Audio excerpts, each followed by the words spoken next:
ఎర్రజెండెన్నీయలో ఎర్ర ఎర్రనిది. అక్కడే ఆగిపోయావే, ఏమంటుంది? నువ్వే చూడు, కళ్ళజోడు సరిగ్గా ఎట్టుకుని ఏమంటుందో. ముగ్గు అది కూడా పెట్టుకోరా గుమ్మ ముందు. ఎట్టుకుంటారు, ఎట్టుకున్నాకే ముగ్గు చెప్పలు తీసి లోపలెట్టుకుంటారు. దిష్టి పెడతల్లా దారికి అడ్డంగా ఎట్టుకోరు. ఆ ముగ్గు చిప్పలు కూడా అడ్డేనా నీకు? బరువు బిందుతో ఉన్నప్పుడు సేమ అడ్డొచ్చిన సిరాకే నాకు. తీయి. చేతులు ఖాళీ లేవు. మా కాళ్ళు ఖాళీగానే ఉన్నాయి. ఈ చెంబడి పోను బంగారం లాంటి ముగ్గు నేలపాలు చేసావు కదరా. ఆటిల్లో ఉన్నా కూడా రేపు నేలపాలేసేస్తావు కదా. రేపు నువ్వు చచ్చా కూడా నేలపాలే అవుతావు. యాదవ్ కాకులు బతుకంతా ఎక్కే మెట్టు దిగే మెట్టు అయిపోయింది. ఇదిగో రామలక్ష్మి, ఇది ఎన్నో బింది? 800. మరి అదే మరి ఎథవ తప్పుడు లెక్కలు. గుర్తులేదురా, ఎన్నోది? 801 బింది దీంతో, అంటే 200 పావల బాకీ. సర్లే ఉంచు. అవి 400 అయ్యాక దాని జతకేదైనా వేసి 4 జతల బట్టలు కుట్టిస్తాను. అప్పుడు బట్టలేవి ఎక్కర్లేదు నాకు. ఫస్ట్ క్లాస్ ఉన్నాయి. మొన్నే పోయిన పుష్కరాలు అప్పుడు తీయించాను. 14 ఏళ్ళన్నా అవ్వలేదు ఇంకా. ఆ డబ్బులతో సెకండ్ హ్యాండ్ సైకిల్ ఏదైనా కొనుక్కో బాబాయ్, మోత బరువునే తగ్గుద్ది. చూడు, ఐడియా అంటే అది. మా బాగా చెప్పేవారు అబ్బాయి, పెద్ద మనిషి తరహాగాని. ఆ పని చేస్తాను. సర్లే. ఏ దేవుడు, హాయ్. ఇలా రా.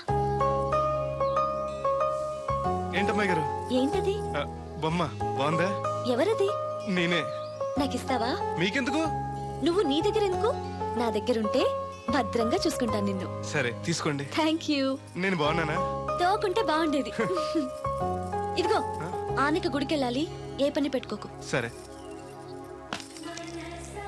దేవుడు, నేను ఒకటి అడుగుతాను, నిజం చెప్తావా? అబద్ధం మాత్రం చెప్పను. నేనంటే నీకు ఇష్టమేనా? ఓ, మీరంటే ఇష్టం, అమ్మగారంటే ఇష్టం, అయ్యగారంటే ఇష్టం, మామగారంటే ఇష్టం, వీరబాబు అంటే ఇష్టం, బిందెల బాబురావు అంటే ఇష్టం. మరే హోరి నా క్రీస్తుపురం చెలికాడా, ఈ స్టాల్ గురించి కాదు నేను అడిగేది. మరి నీకు ఈ ఊళ్ళో ఎవరంటే ఎక్కువ ఇష్టం? మీరంటే. అంటే నువ్వు కూడా నన్ను ప్రేమిస్తున్నావా? ప్రేమించడం ఏంటి? నేనంటే ఇష్టం అన్నావుగా. అవును, దానికి ప్రేమకి ఇంకేంటి? ఇష్టం నుంచి పుట్టేదే ప్రేమంటే. నువ్వంటే నాకు ఇష్టం. మీకేదో అయింది? అవును, నీ మీద మనసైంది. మొన్న నా గుండెల మీద చేయేసినప్పుడు నీకేమనిపించింది? లబ్డబ్ లబ్డబ్ అని గుండు కొట్టుకోవటం అనిపించింది. అంటే నాకనిపించినట్టుగా నీకేమీ అనిపించలేదా? మీకేమనిపించింది? కళ్ళు మూసుకో చెప్తా.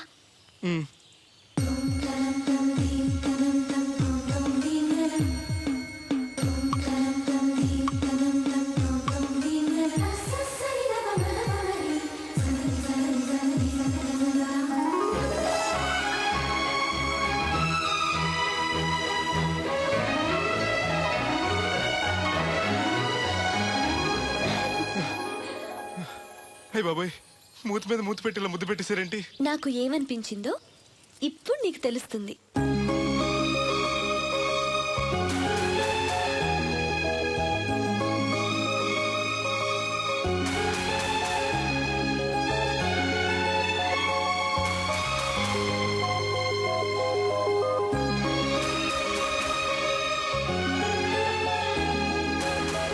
మొత్తం ఎంత అయింది? 12 రూపాయలు అయిందమ్మా. ఏమండి, అతనికి 12 రూపాయలు ఇచ్చి పంపించండి. అలాగే. అయ్యగారు, నిన్న తడికిల సత్యవతి కూడా 20 రూపాయలు కూరగాయలు తీసుకుందండి. డబ్బులు అడిగితే నీ దగ్గర తీసుకోమంది. అంటే దాంతో తిరగడం మీరు ఇంకా మారలేదన్నమాట. అయ్యి బాబాయ్, మానేశానే. 4 రోజుల నుంచి అసలు తన ఇంటి వైపు వెళ్ళలేదు. చెప్పారా? అవును నమ్మగారు, అసలు ఈ 4 రోజులు చాయకి వెళ్ళలేదు. కాకపోతే తడికి తెచ్చోది 2-3 సార్లు మన సైట్లోకి వచ్చింది. అదిగో చిచ్చి, ఈ జన్మకు మీరు మారు. అది అందుకు రాలేదే, చెప్పులో ముళ్ళు కూర్చుంటే తీయడానికి వచ్చింది. బొంకకండి, ఇంకొక క్షణం కూడా ఈ కంపులో ఉండను.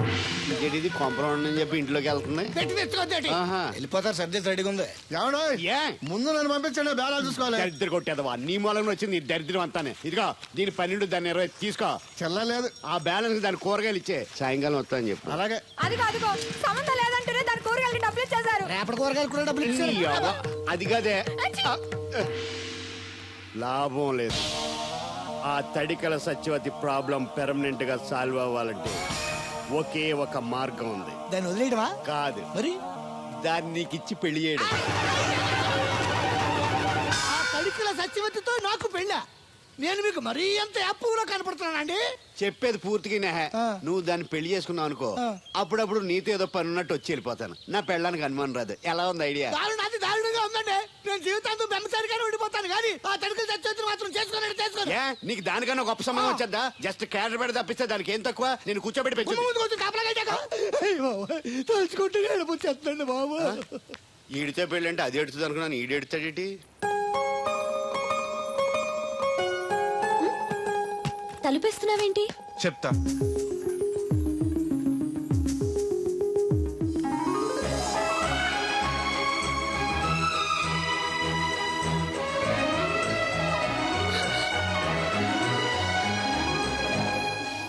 ఏంటి అలా చూస్తున్నావు? నీకు ముద్దెట్టినందుకు ఏదైనా ఉందా? ఉంటుంది, ఉండాలనే పెట్టాను. మీరు ముద్దెట్టి వెళ్ళిన కాడి నుంచి మతి లేకుండా తిరుగుతున్నాను. తిండి పోవాలనిపించట్లేదు, నిద్ర తినాలనిపించట్లేదు, ఏ పని చేయాలనిపించట్లేదు. మీరు చేసిన పనికి నేను ఎలా బాధపడుతున్నానో మీరు కూడా అలాగే బాధపడాలి. నేను ఆల్రెడీ బాధపడుతున్నాను. నాలో కలిగిన ప్రేమ నీలోనూ కలగాలని, ఆ ప్రేమ ఎలా ఉంటుందో నీకు తెలియాలని ముద్దు పెట్టాను. ఇప్పుడు నాకు నువ్వు, నీకు నేను ప్రతి క్షణం గుర్తొస్తూ ఉంటావు. మరింత ఇష్టపడతావు. కుక్కను కాదు మిమ్మల్ని. నిన్ను అనుకున్నానులే. అత్తయ్య బాగున్నావా? నువ్వా ఎందుకు వచ్చావు? కృష్ణవేణి తీసుకెళ్దామని. నేను రాను. అది కాదే, భోజనానికి చాలా ఇబ్బందిగా ఉంది. చెప్పారా? అవునండి. అవునే. ఆ తడికలు చచ్చి ఊళ్ళో ఉంటే ఏ ఇబ్బంది ఉండదు కాదు. అది వాళ్ళ చెల్లి కూతురు పెద్ద మనిషి అని చెప్పి తోలేడెళ్ళింది. తొర్రెడు కదా మిత్తుపాడు. అదే అదే. ఛీ, అసలు నీకు బుద్ధి ఉందా? ఆ విషయం మీకు తెలిసి మళ్ళీ అడుగుతారండి. బావా బాగున్నావా? ఎందుకు రోజు నా చెల్లెల్ని ఏడిపిస్తున్నావు? నేను ఎక్కడ ఏడిపిస్తున్నాను బావా? అదే సంయమనం పాటించకుండా రోజు ఎడుతూ వచ్చేస్తుంది. చూడు, నువ్వు మరోసారి ఆ తడికల సత్యవతి ఇంటికి వెళ్ళినా, నా చెల్లెలు నా ఇంటికి వచ్చినా నేను నీ ఇంటికి రావాల్సి వస్తుంది. భోజనానికా బావా? బాధటానికి. నీ ఎందుకు లేవా? నీకు అసలేమే ఎందుకు? నేను చూసుకుంటానులే, రావే. ఉండండి, పెట్టి తెచ్చుకుంటాను. ఎందుకంటే రేపు ఎల్లుండి తడికలు చచ్చి వచ్చేది కదా. ఒత్తిదేవా నమ్మకం. దా. దేవుడు, ఆ? నీ ఒళ్ళో పడుకోనా? ఎందుకు? నిద్ర వస్తే ఇంటికి వెళ్ళిపోదాం. మొద్దు, నీకేం తెలీదు. ప్రేమించుకునే వాళ్ళు ఇలా గడ్డి పీకుంటూ గోళ్లు కొరుకుంటూ దూర దూరంగా కూర్చోరు. ఒకరి కౌగిల్లో ఒకరు అతుక్కుని ఉంటారు. కాలు షాపు. అవును, నాకు ఒక అనుమానం అవుతుంది. ఏంటి? ఇంతకు ముందు నువ్వు నన్ను ముట్టుకున్నా, నేను నిన్ను పట్టుకున్నా, నాకేమీ అనిపించేది కాదు. ఇప్పుడేంటి అదోలా ఉంటుంది? అదే ప్రేమ. నువ్వు నన్ను నిజంగా ప్రేమిస్తున్నావా, లేకపోతే నన్ను ఏడిపిస్తానికి అబద్ధం చెప్తున్నావా? పిచ్చివాడా, ప్రేమలో నిజం తప్ప అబద్ధం ఉండదురా. మాస్టర్, అది అడబడాల్సింది, కంగారు పడాల్సింది తప్పు చేసిన వాళ్ళు గాని ప్రేమించుకునేవాడు కాదు. అది కాదు మాస్టర్. పనుంటే తప్ప ఎవరికి గుర్తురానోడిని, పేదోడిని, లేనోడిని నన్ను అమ్మాయి గారు ఏం చూసి ప్రేమించారు అర్థం కాక. అవేవి చూడకుండా ప్రేమించేదేరా నిజమైన ప్రేమ అంటే.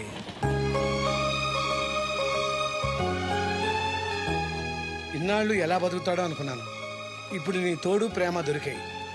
ఇక ఏ లోటు ఉండదు వీడికి. ఈ చేతిని ఇలాగే పట్టుకోమ్మా. ఎన్ని అవరోధాలు వచ్చినా విడిచిపెట్టద్దు.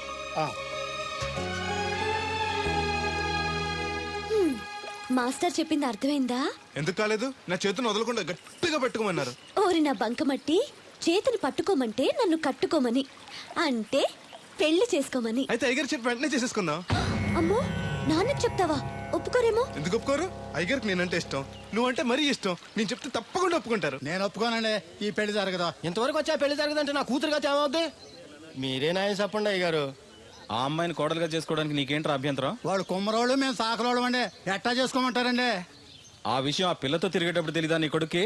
ఎక్కడండి బాబు, నాకు తెలియకుండానే ఈ నా కొడుకు సీక్రెట్ గా తిరిగేసాడండి. చూడండి అయ్యగారు ఎలా మాట్లాడుతున్నాడో. నేను చెప్తాను కానీ బాగు. వాళ్ళు ఆగుతారు కానీ ముందు నా గొడవ చూడు. రేయ్, నీకేమైందిరా? ఘోరమైన అన్యాయం జరిగిపోయింది. ఆ కత్తరోడు పెళ్ళం కామేశ్వర లేదు. అది నా చేత 56 బిందులు నీళ్ళు ఇచ్చుకుని 54 నా అబద్ధం ఆడేస్తాను. దాన్ని అర్జెంట్ గా ఇక్కడికి పిలిపించి ఇంత గడ్డెట్టిన డబ్బులు నాకు ఇప్పించు. రేయ్, ₹100 పంచాయతీయా? ₹1 అంటే అంత తేలిగ్గా ఉంది నీకు? అది ఇస్తే ఆ తొండం కొండయ్యగాడు హోటల్లో ఎంత ఇడ్లీలు 2 ఎట్టి ఇంత సన్నపిండి చట్నీ వేస్తాడు. సాల ఎదురు అబ్బాయి అంటే ఇంకా ఎంత వేస్తాడు. ఇదిగో ఆ డబ్బులు నేను ఇస్తాను, వెళ్ళు. దాని డబ్బులు నువ్వివ్వడం ఏంటి? జనం ఏమనుకుంటారు? దానికి నీకు కనెక్షన్ ఉందనుకోరు. అసలే దాని మొగుడు కత్తర్లో ఉంటాడు. నువ్వు నోరు మూసుకో. రేయ్, ఈ రోజుల్లో కూడా కులాలు మతాలు ఏంట్రా? ఇదిగో, పిల్లలు ఇష్టపడ్డారు కాబట్టి బుద్ధిగా పెళ్లి చేసేయ్. కాదంటే నిన్ను కాదని లేచిపోయి పెళ్లి చేసుకుంటారు, పరువు పోద్ది. మా బాగా చెప్పారు అయ్యగారు. అయ్యగారు చెప్పినట్టు చెయ్యి. అలాగే రా బాబు. అయ్యగారు మీతో విషయం చెప్పాలి, ఒకసారి రండి. ఏంట్రా? రండి చెప్తాను. ఎక్కడికి? ఇదిగో నా గొడవ తెలుసుకుంటా వెళ్ళిపోతావేంటి? నీ వల్ల కాదంటే చెప్పు. నారా చంద్రబాబు నాయుడు గారి చేత రికమెండేషన్ చేయించుకుని ఢిల్లీకి వెళ్ళిపోతాను పెద్ద కోర్టుకి. దాన్ని మాత్రం వదలను. నిన్నే. ఏంట్రా? నేనంటే మీకు ఇష్టమే కదండి. కాదని ఎవరన్నారు? నీ ఆవిడికి నేను చేస్తారు కదా. తప్పకుండా చేస్తాను. విషయం ఏంటి చెప్పు. నేను ప్రేమలో పడ్డానండి. ఆహా, పర్వాలేదే, నువ్వు మగాడు అనిపించుకున్నావు. ఇంతకీ ఆ అమ్మాయి నిన్ను ప్రేమించిందా? ముందు పేపించింది ఆవిడేనండి. Very good. మీకు చెప్తే ఒప్పుకోరు, ఎక్కడికైనా పారిపోయి పెళ్లి చేసుకుందాం అన్నారు. చచ్చా, అలా చేస్తే అయ్యగారు పరుగు పోతుంది. నిజం చెప్తే అయ్యగారు మన పెళ్లి గ్యాండ్కి చేస్తానని చెప్పానండి. తప్పకుండా చేస్తానురా. పెళ్లి ఖర్చులు మొత్తం నేనే పెట్టుకుంటాను. మీరు మనిషి కాదండి, ఈ వెంకటేశ్వర స్వామి. రే, ఏంట్రా ఇది? లే, ఇంతకీ ఆ అమ్మాయి ఎవరు? అమ్మాయి గారేనండి. ఎవరు? మన రాధమ్మ గారండి.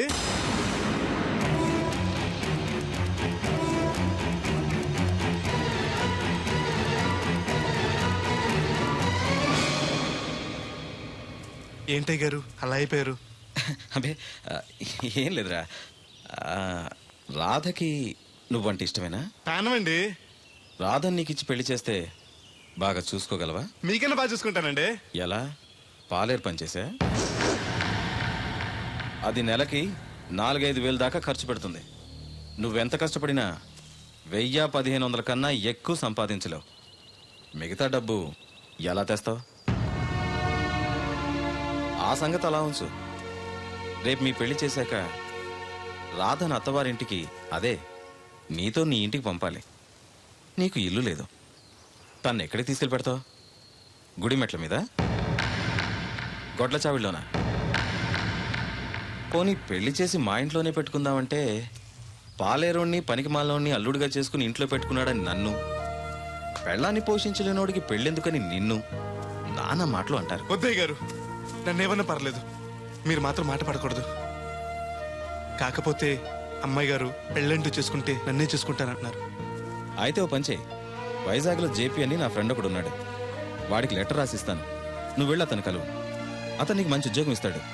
1 సంవత్సరం పాటు బాగా కష్టపడి కొంత డబ్బు సంపాదించి వచ్చావనుకో, కుర్రోడు మంచోడు, ఉద్యోగం చేస్తూ బాగా సంపాదిస్తున్నాడని నలుగురికి చెప్పి రాధ నీకిచ్చి పెళ్లి చేస్తాను. అప్పుడు నీకు నాకు కూడా గౌరవంగా ఉంటుంది. ఏమంటావు?